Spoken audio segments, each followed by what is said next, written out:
Anytime I mention CU football and CU honks and I have anything critical to say, people jump and say, you just hate the program. And that can't be farther from the truth. Guys, I went to school there. I sent my kids there. My brothers went there. I love CU football. I do. I love CU football. I've always pulled for CU football. I want the program to win. And the reason I'm critical at times, and I was critical over the weekend for rushing the field, if you want to do it, do it. I was critical of it. I have a right to have that opinion, just like you have the right to rush the field. Because a lot of times, don't embarrass a once proud program. If you rush the field because you think winning against Iowa State is some grand monumental win, to me, for a long time, that's embarrassing to me. I have bigger aspirations than beating Iowa State at home. That's how I look at it. I have bigger aspirations.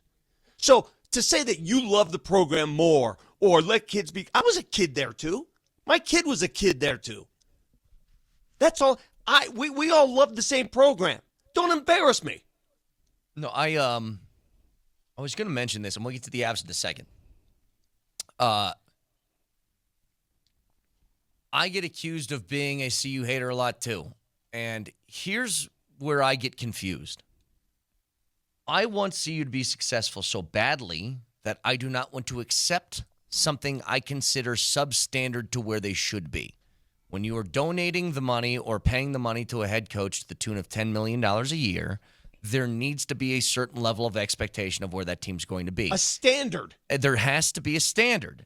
And for people to tell me, hey, this year is fine because they lost their quarterback in Travis Hunter and we don't have the money that Ohio State does. I'm like, what exactly is good enough for you then?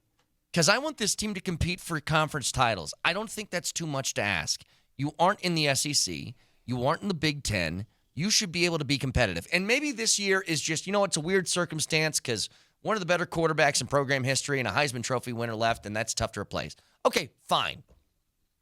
But next year, if the team struggles to make a bowl game again, I don't want to hear about, well, we don't have donors to the same level as Team X. I don't want to hear it. There has to be a certain standard that you expect within your football program. And the way your fan base reacts is also a standard. Yeah, and that's why I get frustrated with that in the Rocky stuff, because every time it comes back to what about the money? And I'm like, what about just being competitive and understanding that you got a different hurdle that other teams maybe don't have to jump through? I don't know, Moj, is that unfair for me to say that? No, I don't think it's unfair whatsoever. I think in the Big 12, and there is money in the Big 12. Let's not pretend that there's no bread. It's not, the AAC or the Mountain West or something like that. There's more money here, but it would seem to me that it would be easier to compete. You don't have an Ohio State glaring you in the face, right? Or a Michigan or a Georgia or an Alabama or something along those lines. You should be able to be on par with other teams inside your own conference. Yeah. That's what I think, and I think it's okay to expect that. I mean, I'll ask the people, Vic. Who do you think CU wants to be? Who do you think that they think they want to be? I mean, when you think about it, what does Rick George, what does Coach Prime, what do they want? Where do they think they should be? They think they should be a damn ranked program. That's where they think they should be. Again, people are missing. So if that's their standard, why is it bad for us to hold them to that standard? That's my question. It's not even just the standard thing; it's the perception thing. Again, the misconception that rushing the field, that I suddenly hate fun. I was a kid too. I would have probably done the same thing. I really would have. If I saw my friends rushing the field, I would have done the same thing. I'm talking from my viewpoint. It's embarrassing to the program when you see fit to do stuff like that after beating Iowa State, who was favored by 2 at home. Yeah. 2. That's all. That's all I'm saying. Oh, we'll let the kids have fun. What, you can't have fun? Of course. It's not on the kids. It's on the perception. It's all right. I'll say it with you, Vic. Plus, I'll say it a little more forcefully. 50K. I'll say it a little more forcefully. Yeah. From the outside, it looks embarrassing that that's what you think is impressive, is that win. 100%. That's it. I was embarrassed. If you're a Texas Tech fan, and Texas Tech, they're looking at that saying, really? Yeah. That's the win you stormed the field for? Yeah, it's embarrassing. And for all the people that say, well, you hate fun. I don't hate fun. If the kids want to do it because they feel like that's going to make their week, wow, they must pretty boring life, I guess. I can't go out to a frat party that night. Go ahead, Moshe. I love it. Sorry, I love it. As long as we control our, we don't want to do nothing stupid. I mean, I think we got the field goal thing that lets down now. What you gonna do with the field goal when you tear it down anyway? What you gonna do with it? You put it in your front yard of your frat house. Then you tell it on yourself. I don't understand that, but I love it. I want to see the kids rush the field. I absolutely love it. I mean, hats off to our security team. They do a good job of ushering me in, but I love to see it. I really do. Go ahead, Moshe. I hate fun. Yeah. I just want to be on record. I just want to be on record as saying it just bothers me when I have fun, and it bothers me when other people have fun. Just want to get that out there. Of all the shows to say you guys don't like fun, have you heard our drunk take? I mean, this is all we do on this show. Of course we love fun. Of course I would never admonish a kid for seeking out fun. I just think it's embarrassing. What your standard of fun is after being. I mean, if you beat it, like what would qualify storming the field? What kind of win? Top 10 win. So I'm looking at I the think rest. top 10. So if they beat, there's not a ranked opponent left that they would beat at home. So, but let's say Utah came here. Utah's ranked 22nd right now. So you do it again if you beat Utah? I wouldn't. No, but let's say I don't know. Let's just say one of the big ones is here. All right, Georgia came here, or well, hell yeah, Miami was here, or something like that. One of the big. If Miami here, what do you think the point spread is? 22. If Oregon comes here, what do you think the point spread is? 22, 25, probably. Brett, if Indiana came to play at CU, you think it's a 2-touchdown point spread? It's probably around 20. Rush away. Yeah. You were favored by 2. Yeah. Hey, I promised this guy because he called twice that he wants to yell at us, so we'll let him yell. And we don't take calls too often, but feel free. What do you mean us?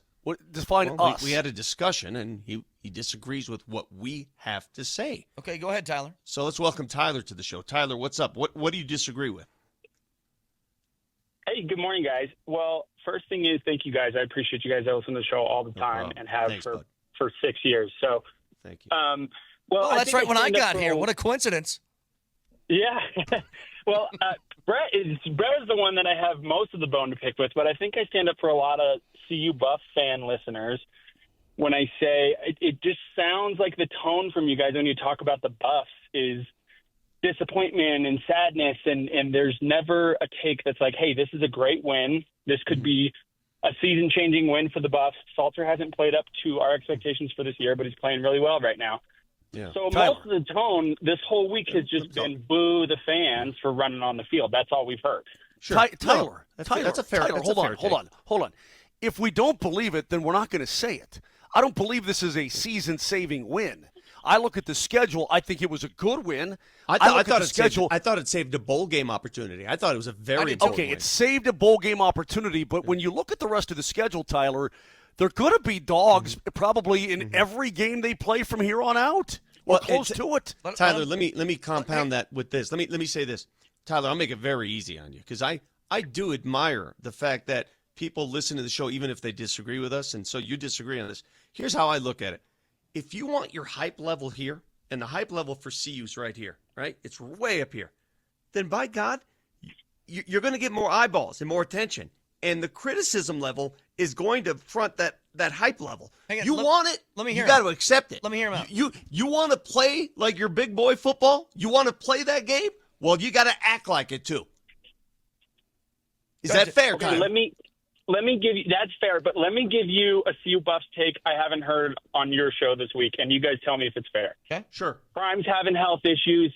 He's in and out of the hospital. The boys rally and beat the team that was in the Big 12 championship last year, and the fans felt that. The true CU fans felt that, and I would have rushed the field if I was there. I think is valid and exciting for the program. To be fair, we Fair did argument. mention that. We did mention that, though. Yeah, Tyler, guys, how many times did I personally mention Yes. the health issues and him overcoming that, and what a stud Prime is? What a having total stud he surgery is. on Tuesday, Yes. coaching on Saturday. We talked about it incessantly. Yes. It is that's who I'm rooting for. Okay, in that he game. had something else, so quickly, Tyler, go ahead. Well, the only thing you guys have talked about incessantly is, oh, boo these fans for running on the field. I mean, Well, All right. Tyler, they're the same fans who got fined the week prior for yelling at BYU people. Oh, So they're I mean, okay, No, fine. stop. So let me ask Vic, how many times did you rush the field when you were at CU? I never did because I was up in the broadcast booth doing radio. I probably would have. What a dork. Would have Vic, been you're a really dork. funny if you did, You're a though. dork. If you're broadcasting on the I run. rushed the field one time in my life, and I did rush the field at a Ty- GoPro. I did it like 15 years ago. I can't remember what game it was. I'll go find it. Like I said, I have no problem Tyler, we gotta with run. Thank kids enjoying themselves, Tyler. It's not about the kids. It's about the look. And the look is brought on by CU's imagination of what it is itself. CU's up there. You're on television every week now. You prop yourself up as one of the haves, not the have-nots. If you want to be one of the haves, act like it. I would say this. The reason why I've had a disappointing tone with CU for this season is because I've been disappointed. I don't know how else to put it. I mean, it's an accurate depiction of how I felt about their season. Now, I will say, as I did earlier today, that win last week was a good win. I don't think Iowa State's some juggernaut great team, but it's a good win to get, especially one that you needed and was necessary to stay in bowl contention. I give him full credit. I said Caden Salter played great. I thought he was solid with both his feet and his arm. Didn't make mistakes last week. It's a big thing. It's good. I think he's confusing. When they the come back game from their bye, analysis. when they come back from their hang on. When they come back from their bye, Vic, and they've got to go to Salt Lake City. Yeah. How many point dog will they be against Utah inside their own conference? I don't know. They could beat Utah. I think they'll probably be a touchdown dog in that game. At least, I think at least. Utah's good though. Utah's Yeah, but defense. I think they can beat Utah. They if you look at CU's schedule, there was only one game that was truly a blowout, and it wasn't until the second half. The Houston game got out of control. They could have won. They were in every game. Oh, but this is the beauty of what the Big 12 is, and it's why my standards are higher than I think a lot of other people. Vic, they can beat anybody in this conference. You aren't playing Ohio State this weekend. Like, they don't have one of those in the Big 12. That's what you should be able to be in every game. And so the fact that they were 2-4 was incredibly disappointing to me for that reason. Because they can. Yeah. They can beat Iowa State. They can beat BYU. Yeah. They can beat Utah. They can beat Baylor. They can beat all these different Big 12 teams. But they were 2-4 heading into last week. Nelly, when you were at school there, did you ever rush the field? I did. I rushed the field as a fan like 10 years ago with the camera, and I got to remember the game. And it was Did you ever rush the field when you were wearing that leprechaun costume? Did you ever rush the field at South Bend? Mose, just to give you where my standards are, I rushed the field But one time. look at me. I'm a leprechaun. My name is Vic. I'm a leprechaun. I know you never rushed the field at Sac State because it wasn't a legit school. But when I was at Notre Dame, I rushed the field one time in my student career, one time. And that's when we won the national championship. Sort of worthy. Hey, can I come over to your house and how many dig for your pot of touchdowns did gold? you have in that game when you say we won? How many Me touchdowns you have? Me and my friends. And I lost my shoe. And we partied all night. Lost I the didn't shoe, have a right, shoe. lost the I think shoe, that led right, to my right. bunion. Come on. Touchdown. I won a conference championship in college. I played in the game.